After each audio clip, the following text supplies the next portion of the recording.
வணக்கம். இந்த பதிவில் நம்ம அகர வரிசைப்படி சொற்களை சீர் செய்தல் பார்க்க போகிறோம். இந்த வரிசைப்படி நம்ம சொற்களை சீர் செய்யும் பொழுது முதல் எழுத்துக்களை கவனிக்க வேண்டும். முதல் எழுத்துக்கள் ஒன்று போல இருந்தால் இரண்டாம் எழுத்தை கொண்டு வரிசைப்படுத்தணும். இரண்டாம் எழுத்துக்களும் ஒன்று போல இருந்தால் மூன்றாம் எழுத்துக்களை கொண்டு வரிசைப்படுத்தணும். இப்போ நம்ம வரிசைப்படுத்துவதற்கான விதிகள் பார்க்க போகிறோம். முதலில் உயிர் எழுத்தை முதலாவதாக கொண்ட சொற்களை வரிசைப்படுத்தணும். அடுத்து ஆயுத எழுத்தை கொண்ட சொற்களை உயிர் எழுத்தை கொண்ட சொற்களை வரிசைப்படுத்திய பின்பு ஆயுத எழுத்தை கொண்ட சொற்களை வரிசைப்படுத்த வேண்டும். அப்படி ஆயுத எழுத்தை கொண்ட சொற்களும் இல்லை அப்படின்னா மெய்யும் அதன் வர்க்கமும், அதாவது கா முதல் கவ் வரை இந்த வரிசை நம்ம வரிசைப்படுத்தணும். அதற்கு அடுத்து தான் இரண்டாவது மெய் எழுத்துக்கு போகணும். சரிங்களா? இப்போ நம்ம சில எடுத்துக்காட்டுகள் பார்ப்போம். அஃது, அறம், அன்பு, இப்படி 3 சொற்கள் இருக்கு. இப்போ முதல் எழுத்துக்கள் நம்ம பார்க்க போகிறோம். முதல் எழுத்துக்கள் எல்லாமே ஒன்று போல இருக்கு. உயிர் எழுத்துக்களை கொண்ட சொற்களா அப்படின்னு பார்த்தீங்கன்னா ஆமாம், உயிர் எழுத்துக்களை கொண்ட சொற்கள்.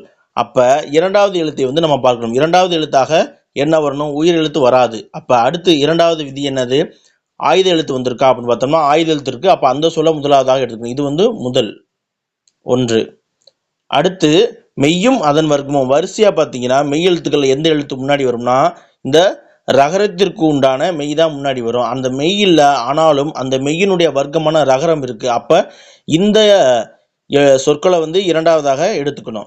அடுத்து மூன்றாவதாக இறுதியாக இருக்கக்கூடிய மெய்யான இன் இரண்டாவது வந்திருக்கு. இந்த சொல்ல நம்ம மூன்றாவதாக எடுத்துக்கணும். இவ்வாறு தான் நம்ம அகர வரிசையில் இருக்கக்கூடிய சொற்களை வரிசைப்படுத்தணும். ஒருவேளை இப்போ எனக்கு முன்னாடி உயிர் எழுத்தும் வரல, ஆயுத எழுத்தும் வரல, அப்போ உயிர்மெய் எழுத்தா வந்திருக்கு அப்படின்னா அப்போ நீங்கள் நம்ம மெய்யெழுத்து இருக்கு பார்த்தீங்களா, அந்த மெய்யெழுத்தினுடைய வரிசையினுடைய அடிப்படையில் வரிசைப்படுத்தணும். இப்போ கண், காது, சாவி இப்படின்ற சொற்கள் இருந்துச்சுன்னா முதல் எழுத்து என்னது? கா. அப்போ இக்கு அதனுடைய வர்க்கம் முன்னாடி வந்திருக்கு. அப்போ இது முதலாவதாக வரணும். அடுத்து காக்கு அடுத்து கா தான் இரண்டாவதாக வரணும். அப்போ இது இரண்டாவது சொல். இங்கு இருக்கான்னு பார்க்குறோம். இங்கு இல்லை.